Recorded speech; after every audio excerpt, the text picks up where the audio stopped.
You start on a Monday. Third floor, open plan office. The kind with exposed brick that's supposed to make it feel less corporate. Your new manager seems fine. Calm even. Doesn't raise his voice. Doesn't hover. He says good morning to everyone by name.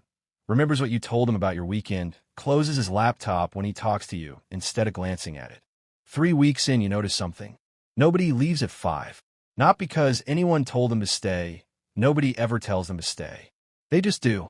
You watch a coworker read an email twice before sending it, adjusting one word, then another, then the punctuation.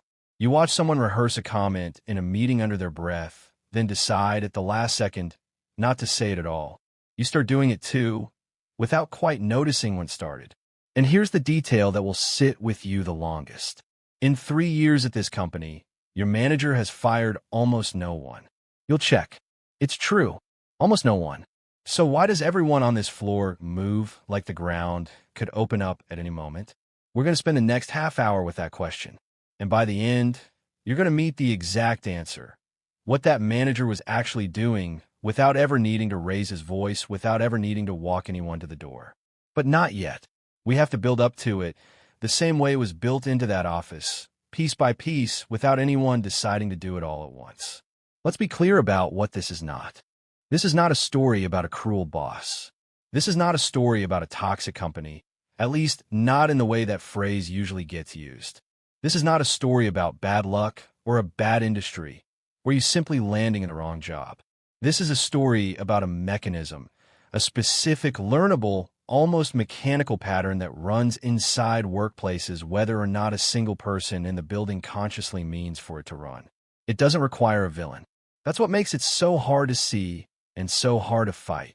Here's what most people miss when they try to explain a workplace where everyone is quietly on edge. They look for the person to blame, the bad manager, the unreasonable client, the impossible deadline. And sometimes, sure, that's the whole story. But there's a deeper layer underneath it, one that has almost nothing to do with any single person's intentions and everything to do with how uncertainty gets built into a system, brick by brick, until the fear runs the place all on its own. Stay with me, because once you see this pattern, you'll start noticing it everywhere, not just in offices, but in the quiet, low-grade dread that follows a lot of people home at the end of the day, long after they've logged off.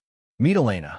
She's 34, an account manager at a logistics company you've never heard of, and on paper, her job is going fine. Her reviews use words like solid and reliable. Nobody has ever told her she's in trouble. But here's what her actual day looks like. She reads every email from her director twice before deciding what it means. She keeps a private note on her phone, not of her accomplishments, but of every ambiguous comment anyone in leadership has made about her in the last 6 months, because she's trying to solve a puzzle nobody will hand her the full picture of. Where do I actually stand? Nobody will say. Not because they're hiding something sinister, just because solid is easier to type than a real answer. And a real answer takes a kind of honesty most managers were never trained to give. Here's what matters. Elena isn't paranoid. She's responding rationally to a situation designed, whether anyone meant it that way or not, to keep her guessing. Researchers actually have a name for what's missing in a situation like hers. It's called psychological safety, and it's simpler than the term makes it sound. It just means knowing, with some real confidence, where you stand. Not being told you're brilliant, just being told the truth, clearly enough that you don't have to guess at it. And Elena is far from alone in not having that. The American Psychological Association has been tracking this for years through its ongoing work in America surveys, and the pattern shows up again and again across them. In one recent wave, around 15% of workers described their workplace as toxic, defined not by yelling or cruelty, but by exactly this, a lack of psychological safety and trust. And across these surveys, workers in low-safety environments are consistently around 3 times more likely to say the job has damaged their mental health. Notice what's doing the damage in that definition. Not volume, not confrontation, just the absence of a clear, trustworthy sense of where you stand. Now, meet Daniel. He runs a shift at a warehouse 2 states over, and every morning, before he's had coffee, a dashboard tells him a number. That number compares him to other shift leads he's never met, ranked by metrics he didn't design and can't fully see the math behind. He doesn't know who's above him. He doesn't know who's below him. He just knows the number moved, and he doesn't know why. Some mornings it's a little higher. Some mornings it's a little lower.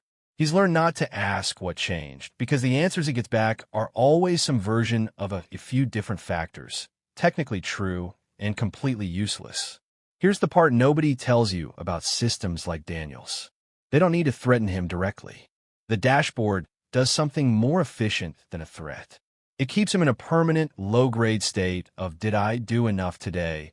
a question that never gets a final answer because the scoring never stops. Elena and Daniel have never met. Different companies, different coasts, completely different jobs. But they're running the exact same internal software, a quiet, constant recalculation of "am I safe here?" with no clear way to check the actual answer. And it's not just the two of them. According to Gallup's 2026 State of the Global Workplace Report, roughly 40% of employees worldwide say they experienced a lot of stress the day before they were surveyed, a number that has stayed stubbornly above pre-pandemic levels for years now. Global employee engagement, meanwhile, slid to just 20% in 2025, the lowest it's been since 2020. But it gets stranger. This isn't happening during some obvious crisis, a mass layoff everyone can point to, a scandal on the news. For a lot of these workers, nothing dramatic has happened at all. That's exactly what makes it worth pausing on. When millions of people report the same quiet, background hum of dread, and there's no single dramatic event to explain it, that's usually a sign you're not looking at an accident. You're looking at a design. So let's name what we've actually got so far. A manager who doesn't fire people, but somehow keeps a whole floor on edge. An account manager solving a puzzle nobody will give her the pieces to. A warehouse lead chasing a number he can't see the formula for. And global data suggesting this isn't a few unlucky people. It's a pattern with a name, playing out at a scale most of us never step back far enough to notice. If any part of this feels familiar, if you've ever caught yourself rereading an email for the third time, trying to decode what your manager really meant, that's exactly the feeling we're going to take apart in the next few minutes. Stick around, because it's about to get a lot more specific.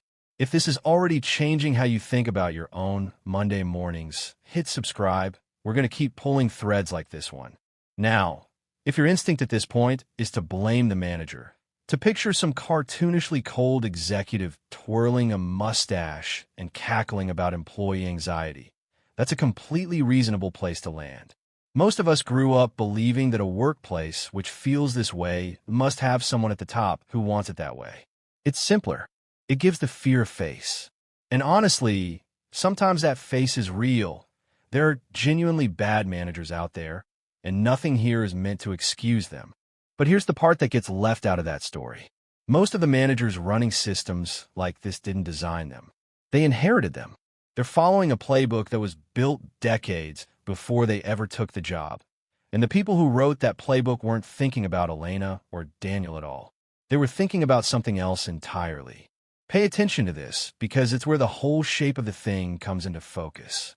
Back in the 1980s, General Electric CEO, a man named Jack Welch, introduced a system his own team nicknamed the Vitality Curve. The idea sounded almost reasonable on paper. Every year, rank your employees. Top 20%, reward them. Middle 70%, keep them. Bottom 10%, every single year, without exception, let them go. It didn't matter how good the whole team actually was. Someone always had to land in that bottom 10, even on a team where every single person was doing excellent work. Welch called it discipline. Other companies called it genius and copied it. Microsoft ran a version of it for years, until it became so well known for damaging collaboration between employees that the company eventually scrapped it. Amazon ran its own internal version, one where employees reportedly weren't even shown the details of their own ranking.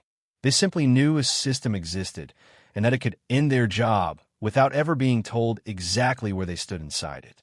Here's what nobody in those boardrooms seemed to plan for. This wasn't just about removing weak performers. Whether they meant to or not, they'd build a machine for manufacturing exactly the feeling you saw on that office floor at the start of this video. The feeling Elena carries into every email, the the feeling Daniel checks every morning on his dashboard. Because it turns out you don't need to threaten people constantly to keep them afraid. You just need to make sure they can never be completely sure where they stand. This is not about laziness. This is not about people being too sensitive. This is not a flaw in any one employee's character.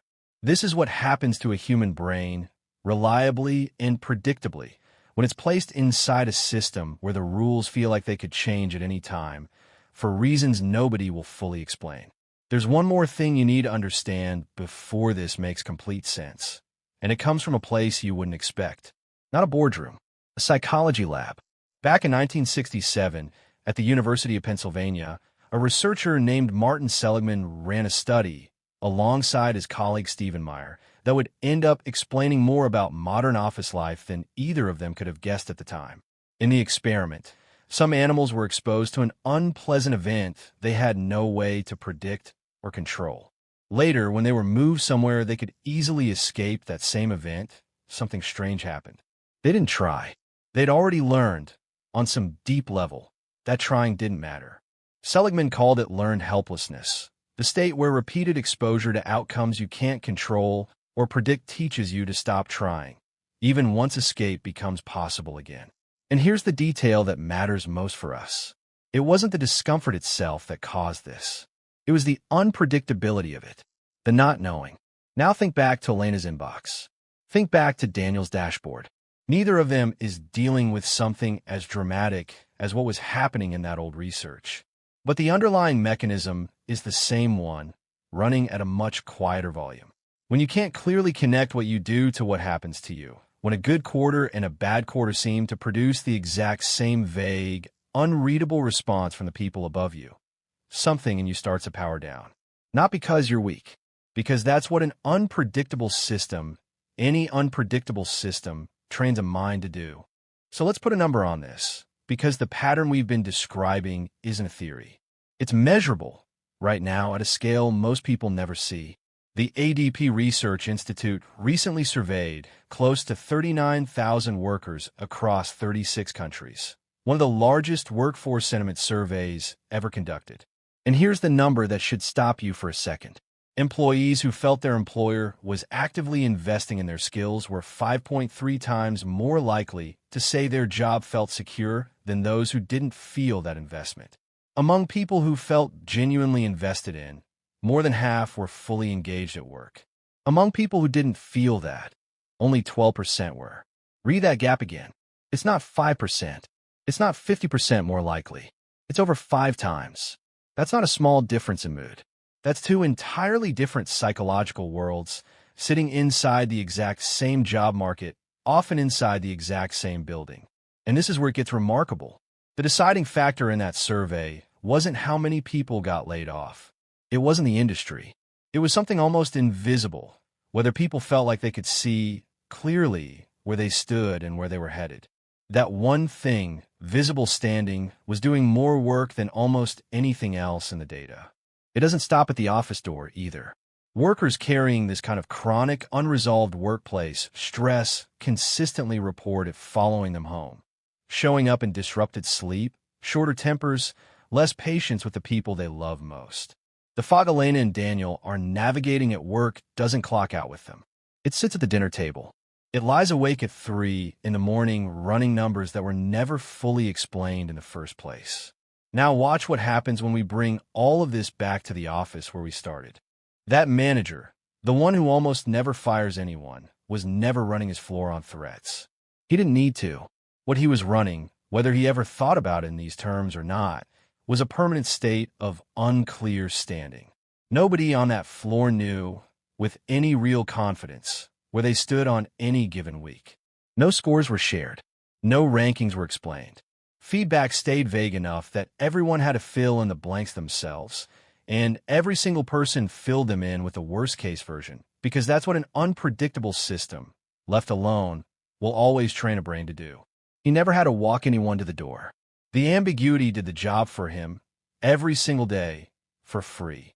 This is the same mechanism sitting underneath Jack Welch's vitality curve, the same one sitting underneath Daniel's dashboard and the private list of comments Elena keeps on her phone. Different decade, different company, same underlying software. Keep the connection between effort and outcome just blurry enough, and people will manage themselves into fear without anyone needing to raise their voice. And this is where Seligman's old research becomes less of a history lesson and more of a mirror. His animals didn't stop trying because the situation was unbearable. They stopped because they could no longer tell whether trying mattered at all. That's the exact gap Elena and Daniel are both living inside. Not a gap of effort, but a gap of visibility.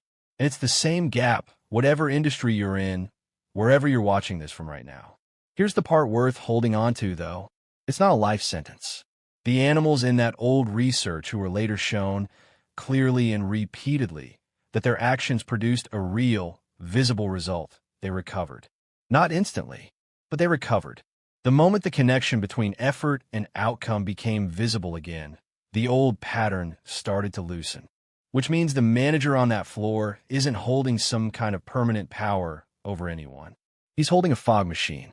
And fog, unlike fear, isn't actually solid.